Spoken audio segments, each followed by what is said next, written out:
Well, good morrow, afternoon, pre-evening or evening everybody, and welcome back to another episode of An Ecologist Plays, where we talk about nature while playing games. So we are back in Empires of the Undergrowth, as you can see, and we are going to be heading into Cold Blood.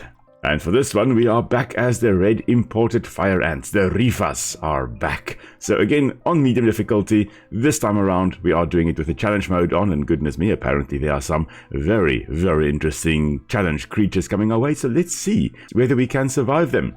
Now, of course, we are going to go for pervasive, vigorous fire ants, because they are just so good. So let's head on into that and get the vigorous ants going. And here we are, so let's immediately start excavating, shall we?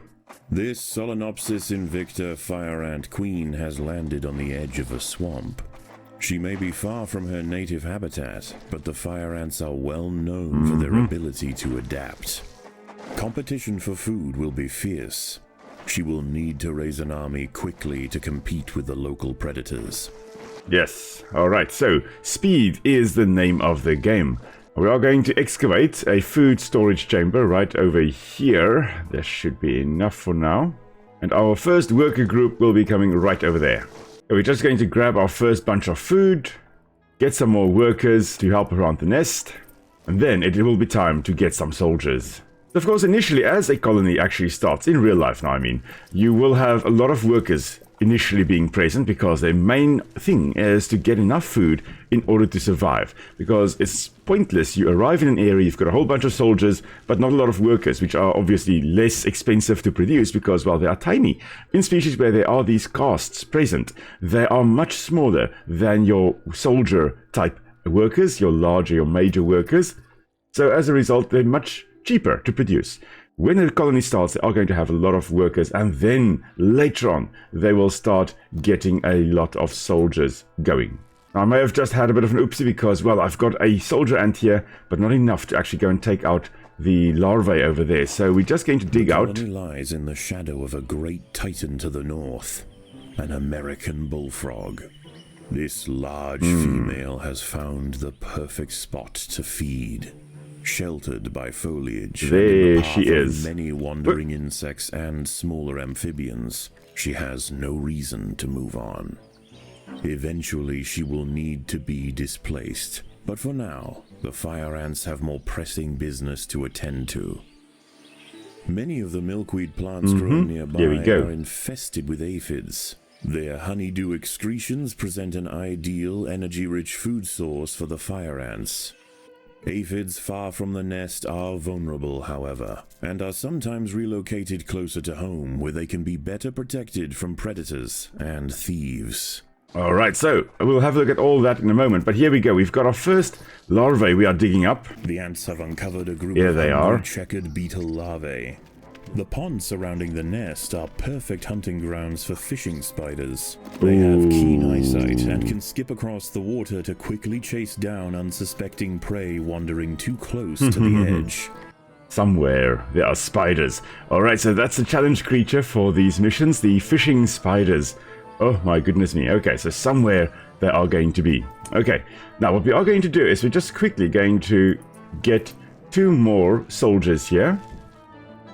These soldiers we are going to get ready because we are going to go take our first bunch of aphids. We're going to try and steal them. There are 7 aphids right over there. We are going to try and take those in a moment. First, I think we are going to steal these 7 right over here, or take these 7. There are lots and lots of jumping spiders here as well. Now, the idea is actually to run past all these predators, but that's a lot of micromanagement. A small colony of Pheidole, morrisii, big-headed ants have established themselves on a hill to the west. Scavenging for seeds, aphids, and dead insects, they are unlikely to pose a threat to the Invicta colony, if left undisturbed. Yes, so the idea there is that the fire ants and those big-headed ants will have very similar niches or roles in the environment. Both of them are quite generalist species. They are feeding on a variety of things, and not just aphids, not just seeds. They feed on a variety of things. So because of that, they are competing with one another. Now, if they are far apart, there is a chance that, yes, they can coexist. However, they may also compete with one another, and that is then going to be the potential problem. So here we are. we are going to just switch food gathering off because we do not want them to be tempted by the nectar, the sweet, sweet nectar of these carnivorous plants over here. Now, yeah, I'm going to run straight through these carnivores here. That spider is dead. That is a tiger beetle. Green jumping spider, That is also dead. Viridis, has ambushed a fire ant. It prefers to hunt on foliage, where it is less likely to be spotted by predators and prey alike. Out on the ground, it's more vulnerable, but that won't stop it from snacking on lone ants far from the safety of the nest. Okay, so 5 of our soldiers have just gone back to go take the aphids back to that milkweed plant of ours, and I think, here we go, the jumping spider is coming in, so it has to die now, just clearing the path here. A 6-spotted tiger beetle. I was wondering where the 6 spots are, but looking closely at them, there you can see 1, 2, 3, 4, 5, 6 white spots on the Chichindala over here, on the 6-spotted tiger beetle. I love tiger beetles. They are very fast, they're very well armored. They are quite a menace, as was evident in the wood ant missions. Their larvae, of course, are terrifying. But here we go, we've got a fully grown one right over here. Beautiful, beautiful metallic green color. Most likely a type of structural coloration, where instead of having pigments that gives it this color, it is due to the structure of the carapace, or of the exoskeleton in this case, that actually refracts light in a certain way, and gives it that green iridescent color. So this color we see here is not because it has green pigments everywhere. It is most likely because it has got a certain structure all along its carapace and its body to actually refract light in this way. That's quite cool. Here comes another jumping spider. Okay. Oh no. Okay, they're starving. That's a bit of a problem. Okay, I have fallen right into the trap. I should have listened and not done that. Okay, we do have 8 aphids right over here. Thankfully, they will be producing some food for us. The problem is that, yeah, we are out of food now. I have squandered my resources, unfortunately. Now, we've got 5 soldiers again, so I guess we could excavate this area over here. Get rid of those larvae over there. The checkered beetle. Yeah, we are able to do that. Okay, this is a nice boost to our food resources. Great stuff. And now we've got soldiers once more. Soldiers, we are going back out again. And now we are going to listen to the suggestion of not engaging with the enemies here. Just running straight past. Oh, okay, we are meeting the little black ants here. We are going to try and steal their aphids. Unfortunately, a whole bunch of them fighting there. Encountered a tribe of Monomorium minimum black ants. These tiny little ants may seem feeble, but the Invicta colony would do well to treat them with caution. Although primarily scavengers, they are armed with powerful chemical secretions and have been known on occasion to invade fire ant nests. Yes, so we have got these guys doing the gaster flagging. The little black ants, they will do the gaster flagging. Oh, no, not one of them as well. Viridans. She prefers to there's a big one. Plants, but out in there she spit the venom. She loses her advantage. Far from run, little ones. No. She can spit venom up to 30 centimeters from her fangs. Okay, we have collected everyone there. Come guys, we're just going to collect the aphids here. Minimum colony has launched an attack on oh my word, here they come again. We have encountered them, so now they are going to come and attack us right over here. So let's get a whole bunch of soldiers just set up there. Alright, so now I've set them up that they will attack again, so hopefully defend against the Monomorium minimum somewhere. Here they come. I guess this is the attack party right over there. Alright, cool. I think we've survived this. We've collected some of the aphids at least. Now the idea is that our main food source will be these aphids right over here. We've got 14 of them up here already. That is great. Here comes the Monomorium. There we go, the gaster flagging, waving their gasters around to try and not necessarily intimidate, but confuse our ants so that they can attack and kill us. As the sun sets, the local amphibians begin to emerge from moist crevices near the water's edge. Lone invertebrates will be picked off quickly. The ants should travel in numbers or not at all. Now, we, of course, are not going to not travel at all. We are going to still travel. But here we go. Let's get rid of these things here. And now, of course, because it is night, we are going to get a bunch of amphibians also arriving. You can see their towed arrival in 14 seconds.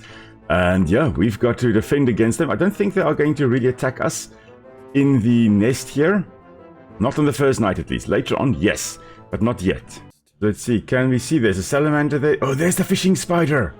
There's the fishing spider! Okay, we can't click on it yet, we can't find out its name yet, but there it is! There it is! Oh my goodness me, okay. Oh, we're going to have a good look at it later on. And I think there's a mantis fly over here as well. Oh ho ho! There's the little froggy, little narrow-mouthed toad. Although it is called a toad, it's not a true toad, it is in a different group. It is in the family Microhylidae. Alright, but I think we are ready to just go and dig out these adult checkered beetles right over here. We have to, I guess, because we've got to come past them. For the rest of the food, here they are, yes. A developed checkered beetle, Ecologist rosmarus, has been disturbed by the ants.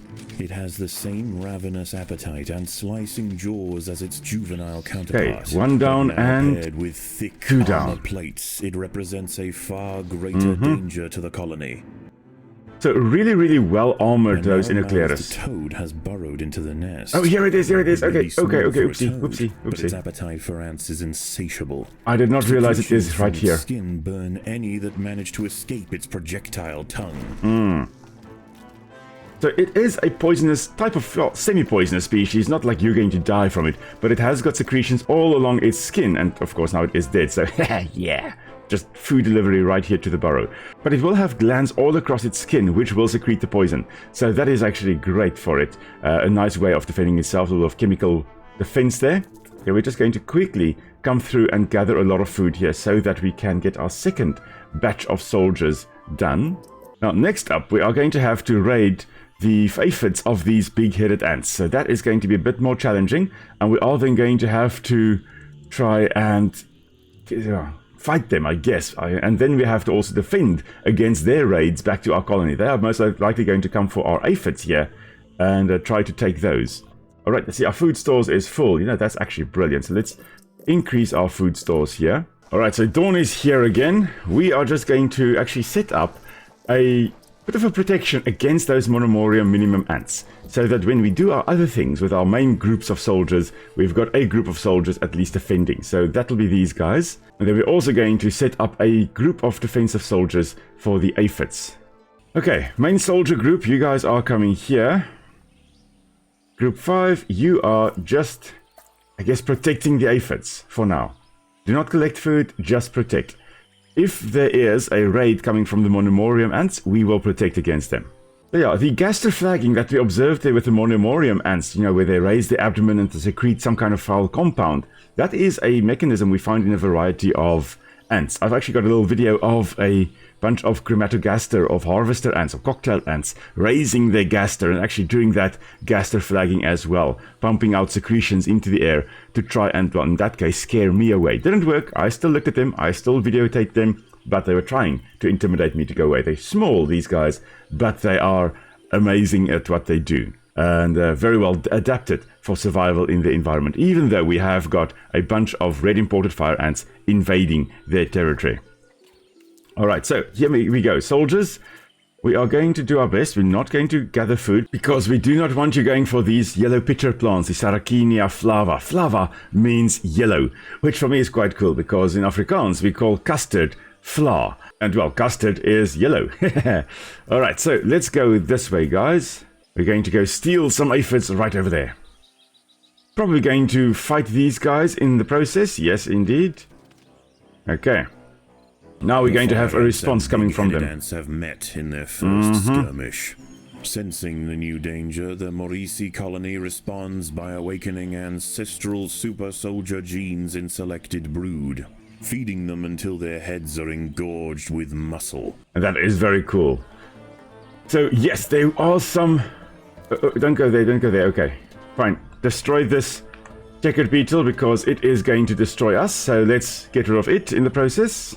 Thank you. So we can travel here safely. Perfect. Come back to the nest. Back to the nest. But yeah, those big-headed ants, let's see, have they got their big ones yet? Yeah, there are some big... the big boys there, but then... well, big girls, actually. But they're not the... major, the super soldiers yet. No, those are just soldiers. The super soldiers have massive heads. And I'm sure we'll see them when we invade the morrisii nest. Okay, I guess next up... we've got to come and steal this over here. The onwards and forwards, my lovely little ants. You see, here comes the Monomorium minimum ants again. They're trying to, I guess, steal my aphids, but we've got a whole squadron protecting them right up there, so good luck getting to those. Okay, we do have a lynx spider sitting on the vegetation here. Lynx spiders being green in color, really, really well camouflaged, and I have seen quite a few lynx spiders. We do have them here in the forest here in South Africa as well, in the southern South Africa. Oh, there goes a jumping spider. Oh my word, there are lots and lots of things here. Jumping spiders, of course, notice the big eyes in front there. It looks kind of goofy, but that is just because of the way the light is bent in here. It kind of looks like it's got pupils, but it doesn't actually have pupils. But yeah, big eyes in front here. Very, very good vision right in front. And then smaller eyes to the side, which usually view the world more in black and white, but gives it almost 360 vision. As you can see, when we're looking from the back of the head here, I mean, these eyes here are almost pointing to the back, so just right behind it, the back of the body is where it cannot see. It has almost 360-degree vision. But these guys here, they just see black and white. If they don't have that good vision, it's more blurry. But the eyes here in front, the frontal eyes, the big ones here, they see in color and very, very well focused the world around them. So a little bit in the center of their vision, they can see perfect. And then around their body, black and white color. Picks up movement, picks up light and dark. They can see danger approaching from almost all angles. But for catching of prey, they use these big eyes in front. Alright, now back to the excitement. The neighboring Monomorium minimum colony has launched an attack on the fire ant nest. Okay. So the Monomorium ants are coming. Here they come. Well, there's one ant here, and two ants coming this way as well. You guys have done your job. Brilliant, thank you. Oh, we are under attack in the nest. Oh, there were two Monomorium that slipped through. Oh, goodness me. Okay, I was so focused on, like, congratulating my ants. Alright, no more aphids there. There is one aphid still there. Oh, they stole it back, the naughty ones. Okay, we're going to get that one a little bit later. For now, though, one group will be parked up here. One group will do clearing of the nest. Like, get the food down there. You know, it seems like food is really picking up here, so we're going to need more workers. Can you believe that? The big-headed ants now have a super soldier caste to justify their name. Okay. At huge economic cost to the colony, these frenzied champions have been raised for one purpose: to crush the fire ants. Are they coming for us? That's the question. No, it doesn't look like it. Yes it is. Yes, it is. Yes, they are. Okay, so come on, guys. Everybody, back to this area. There's a little worker. You can see the minor workers, and there's the super soldier. Oh, he's a big guy. Well, big girl. Another one, and another one. So being quite top-heavy, they can, of course, fall over occasionally. At least in the game. I'm not sure whether they are that clumsy in real life as well. Oh, was that it? I think that was it. Alright. Let's go back to clearing the nest, thank you. Huh, there is another aphid right over here as well. By the Monomorium. I'm not sure whether they did manage to steal an aphid back, or what happened there, but okay. Cool. Cool. Ah, here they come again. Okay, guys. Charge! Now, Pheidole is the only genus of ants that we know of that have got these potential super soldiers that they can create. No other genus of ants are known to do this. So it is really, really quite cool. And it's very likely that all Pheidole species are able to do this. All big-headed ants are able to do this. And they're called big-headed ants not because of those super soldiers having massive heads, but because of the normal soldiers also having relatively big heads. So here comes another one past the lynx spider here. Let's see. No, it was just biting. It did that spit attack a moment ago, spitting the venom, which is quite cool. Let's see. There we go. There it was. It shoots it directly in front of it, both in the game here and in real life. They will be shooting right in front. It's just annihilating the ants here. So it's not able to spray in an arc, although it can move its body and in the process then spray a little bit more in different directions. Yeah, with the lynx spider here, what happens is they've got little holes in the front of their fangs and they just eject venom from there, similar to how a spitting cobra and something along those lines in the rinkhulls and snakes that can spit their venom will also do that.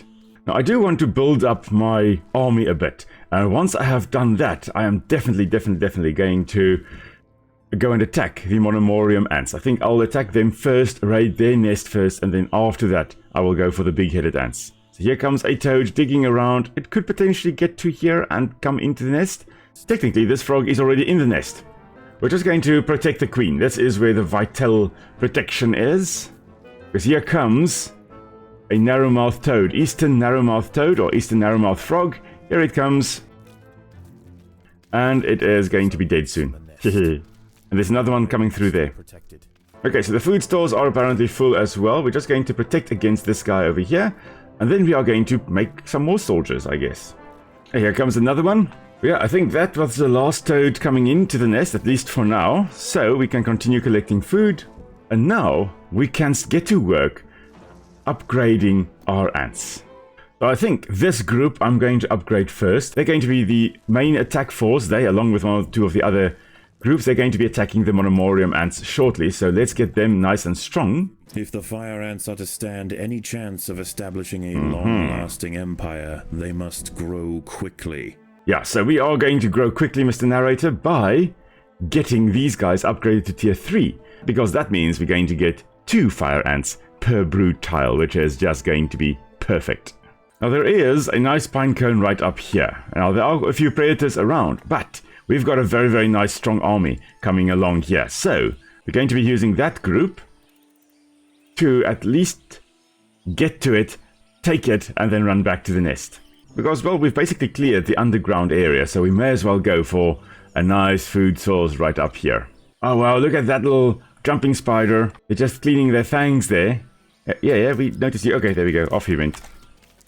And off he died. Another tiger beetle, also just, extra source of food for us, I guess. Now, interesting, these seeds of the milkweed plant. The milkweed plants here, they are technically toxic, so a lot of animals won't eat them. But things like monarch butterflies, their caterpillars will go for the milkweed plants. And then, of course, in the process, they get the toxins in, but instead of dying, they become toxic themselves. So quite a few insects will actually be feeding still on the milkweed plants, and they become toxic. But the aphids that are feeding on the sap here, they don't become toxic because they are feeding on that, so it doesn't work for them. But those other species, they're using what we call second-hand toxicity, which is when you are not naturally toxic, but you ingest something that is toxic, and then you become toxic in the process. That is second-hand toxicity. Yeah, we've basically harvested that. We're not going to go for that anymore. What we are going to do now is get ready to actually go and form our first bridge. I'm going to do that right over here. There is, unfortunately, a checkered beetle right over here as well. Well, was one. Let's see, we do have another bunch of food which we can use to also upgrade these ones. A wasp mantid fly. Ooh. Machala brunea. There it is. So there's the wasp mantis fly. As I've mentioned previously, it's called the wasp mantis fly because, well, it kind of resembles a wasp. It's got that characteristic coloration of some of the paper wasps, amongst other things. Here we've got paper wasps that look almost exactly like this. And that is a form of Batesian mimicry, when a non-dangerous species, well, not non-stinging and non-venomous and non-poisonous species, will look like a dangerous species. So it's dangerous to us as little ants, of course, because, well, it will be killing a whole bunch of us. But it is not dangerous to us as humans. Because, well, they don't sting, they don't bite, really do anything like that. They are relatives of the antlions, as I've mentioned before. They are in the Neuroptera, the nerve wings. That's what the Neuroptera means. Terra refers to wing, and neuro refers to nerves, so it refers to all these nerves of, well, basically veins running through here. It is quite a cool creature. I absolutely love them. And as mentioned before as well, and I'm sure the narrator also mentions it in a moment, these raptorial claws here, the seizing claws, the grasping claws, the first set of legs here, that will be convergent evolution with mantids, which of course have got that. The praying mantis have got these grasping claws in front, of the grasping limbs, and, well, the wasp mantis fly also has it. And it's because of that convergent evolution, that superficial resemblance to mantises, that it is called the mantis fly or mantid fly, whichever one you prefer. Both are perfectly fine. Now notice it's got a bit of a pointy butt over here, so a pointy abdomen there. It looks like a wasp's stinger could be there, but because this is not a wasp and neuropterans do not sting, it doesn't have a functional stinger. This is purely a visual strategy that they're trying to employ, trying to look like a dangerous species, like a wasp in this case. And as was mentioned before, the breeding strategy of the wasp mantis flies are just amazing and so strange. They will lay their eggs in the ground, usually in areas where wolf spiders will go. Well, wolf spiders specifically for these species. Other species target other spiders. They lay their egg on the ground. The egg hatches into the larva. The larva starts wiggling around. As a wolf spider wanders across it, this little larva notices, oh, there's a wolf spider coming over, and they grasp onto it and they dig into it. And then they start feeding on the wolf spider, eating it from the inside out. So that is gruesome, but cool. Man, I love nature and all these weird interactions between them. Descended Here we from go. their perch into the path of the ants. And she is dead. To true mantids, her spiked raptorial forelimbs. Here we go, the raptorial forelimbs. Example of convergent evolution. Okay, here we go. We're getting our second eggs hatching, our second fire ants hatching here from the brood chambers as we upgrade them to level 3. And now we are going to start building bridges. Ooh. Okay. Come back, guys. What are you fighting? You were fighting a tiger beetle? No. Just come back because we've got the Monomorium ants coming, invading us now. Looks like they are distracted. Yeah, they are. Oh, there's a velvet ant. Oh, man, I love velvet ants. So let's have a look here at the velvet ant because, oh, this is beautiful. This is a gorgeous, gorgeous female. And I know it is a female because she has no wings. Females are wingless, males are winged, which is very, very interesting. You would think that, okay, the females actually are able to fly to go and lay their eggs in certain areas, but no, the females are wingless. And we'll get back to the laying of eggs in a moment because, well, they are also parasitoids, meaning they lay their eggs in other creatures and the larvae then feed on those creatures after they've hatched. Oh, notice the fuzzy appearance. I love velvet ants. That's, of course, what gives them their name, velvet ants. They kind of look velvety, but do not touch. Do not touch. The bright colors here, the red and the black, typical example of aposematic or aposematic coloration, where the bright colors warn predators that, listen, don't attack me, you are going to regret it, because these guys have a sting. Oh, that is amazing. Oh, amazingly strong. So right at the back there is a stinger, should be right over there.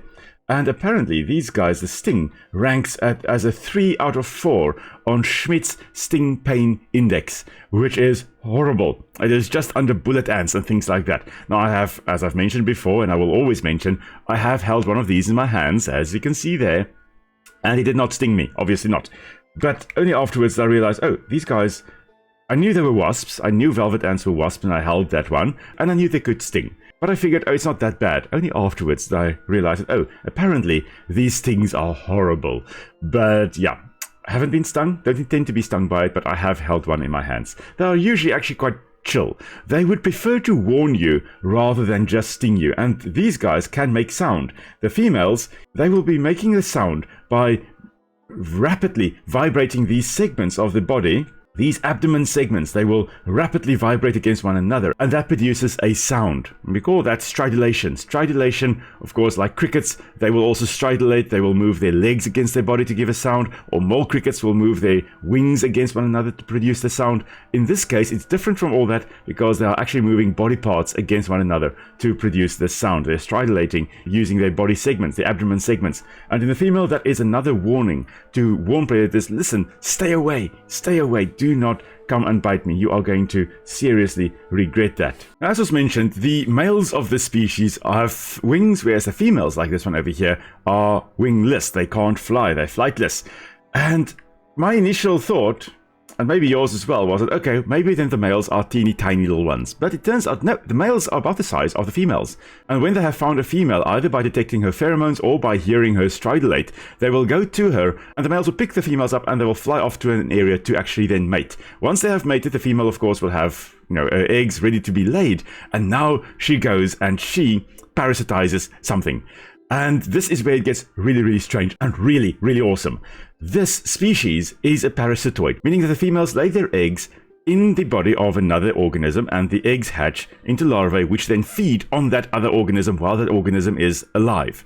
But the things they target are also parasitoids. They go for wasp species. So this is a wasp being a parasitoid of other parasitoid wasps. They target things like the eastern cicada killer, which is a type of wasp that paralyzes cicadas and lays their eggs in the cicadas' bodies, and their larvae feed on the cicadas. But they also target horse-guard wasps, which are wasps that specialize in paralyzing and then parasitizing horse flies. Those horrible bitey things. They will collect a whole bunch of them and take them into the burrow, and then they will lay their eggs on them. Now, these wasps here, both of those parasitoid wasps, will have burrows underground. And that's important because, well, the female here can't fly. So she will be scurrying along the ground. She'll find one of those nests of those other parasitoid wasps. She will find her way in there when the female of that other wasp isn't around, and she will lay an egg on the larva of the host which has been feeding on another organism. So yeah, a parasitoid wasp specializing in taking out other parasitoid wasps. Really, really awesome. I mean, who would have thought it? Nature is just amazing, and oh my word. Okay, I'm going to actually just leave her alone. I'm not going to target her. She's just going to do her thing and actually protect us in the process against these ants right over here. She's about half health, so yeah, not the buffest of creatures. I mean, she was running away there. Oh, who's attacking us? Oh, it is the big-headed ants coming in again. Okay, I guess we're fine, but we are going to bring out our main attacking force right over here as well, though. Because I think we may be slightly overrun here. Okay, group 2, you guys are protecting against the Monomorium ants. Okay, never mind. Now, unfortunately, I did just say I'm not going to attack this wasp here, but she is in the way where I wanted to go. No. I am getting ready. I'm doing this. This is what I'm doing. I'm going to build a bridge to go and collect there. That's what I'm doing. Should not get distracted, Will. Don't get distracted. Just come and do your thing. Okay, so now, apparently, let's just wait here to see whether that jumping spider comes for us. Doesn't look like it. Apparently, when we start building our bridges, look at that fishing spider just waiting for us to do this. Waiting for us to be vulnerable. So what we are going to do is we're going to start building a bridge. And then as soon as it comes to attack us, we are going to stop building the bridge and defend ourselves. So here we go. Alright, start building a bridge, guys. Let's keep an eye. There we go. Oh, wow, there are 2 coming. Oh, 3. Oh, my word. Dolomedes. Triton, the 6-spotted fishing spider, has been observing the fire ants. Look at that. Oh, wow. Obviously, good vision, I mean, good forward-pointing eyes. This is not a web-dwelling species. They are free-running. And as with all free-running species, they have got excellent eyesight because they need that in order to actually catch their prey, to anticipate the movements of the prey, and then to go and catch them. And, oh, at the moment, have we got 3 or 4? We've got a bunch of them all over the place. I think one may be dead. I think I see limbs upside down of an upside-down spider there, I think. Yeah, I think there is one that is potentially dead down there. Okay, but still a lot of them alive. So let's see how this plays out, shall we? Noticing that the majority of the group are engaged in pontoon construction, oh my word, skims to the water's edge to pick off workers one by one. That is vicious. That was hectic. Okay, I knew there was one here, but look, there are 2 over here as well. 2 big ones. This one's almost dead. This one's damaged, and that one is still 100% health. Oh my word. Okay, but we are now vigorous. We've got a whole bunch of vigorous ants now. So, let's see whether we can do this now. Okay, come back, guys. Okay. Come. Back. There we go. Try and kill that one first, and this one. Yes, one dead. Another one dead. Last one. Yes.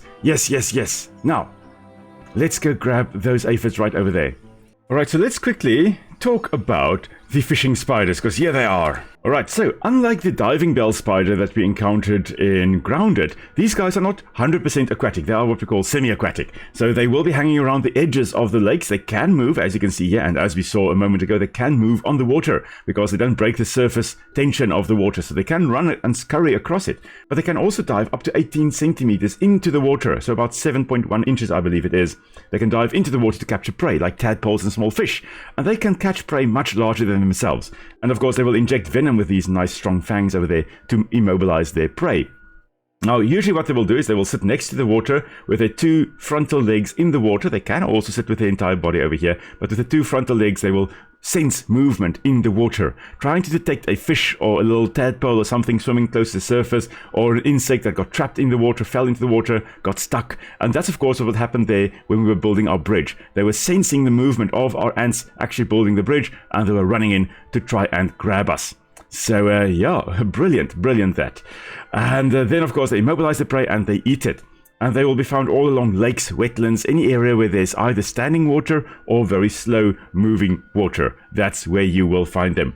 Now, the species section of the name there, Triton, refers to the Greek messenger of the sea, one of the sons of Poseidon, known as Triton. And of course, I believe it was also King Triton with the Little Mermaid, if I'm not mistaken. Ariel's father also was Triton, named after that mythological individual.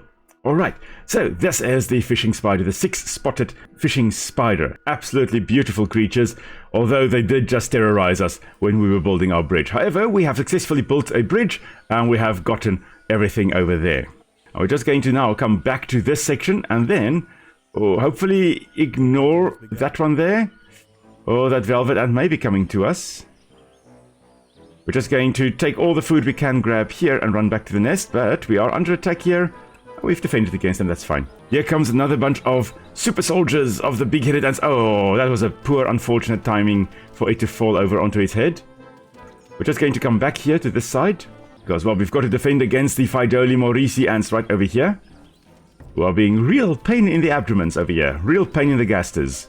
Oh, there's a link spider. The link spider is also a bit of a problem here for us. So let's just actually get rid of her as well. And there she is, dead. And a whole bunch of Pheidole ants. Unfortunately, now with the link spider gone, the Pheidole ants are going to have free reign coming through and past here. So we are going to have to do something about that. Yeah, so what we're going to do is we're going to... Oh, there's a bombardier beetle spraying at that Pheidole super soldier over here. Wow, that super soldier is really damaging that bombardier beetle. Wow, that is surprising. Okay, well, we're going to upgrade Squadron 2. They are going to also be defending the aphids at night. Well, through the day as well. And that they will do that while we have got our main party going to go take out the Monomorium minimum ants. Let's see, we should be getting a whole bunch of toads arriving in a moment. Toads and salamanders, a whole bunch of amphibians.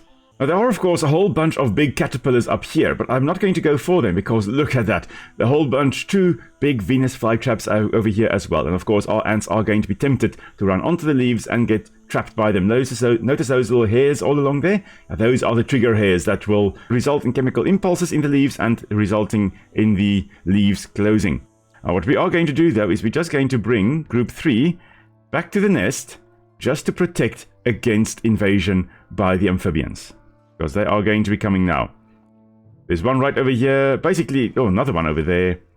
Another one over there. That is where we are going to end today's episode, everybody. Hope you enjoyed it. I'll be back on Friday to finish up this episode. So if you've got any questions, do feel free to pop it down in the comments below. I'll be happy to answer, of course, as well. And until next time, everybody, stay safe.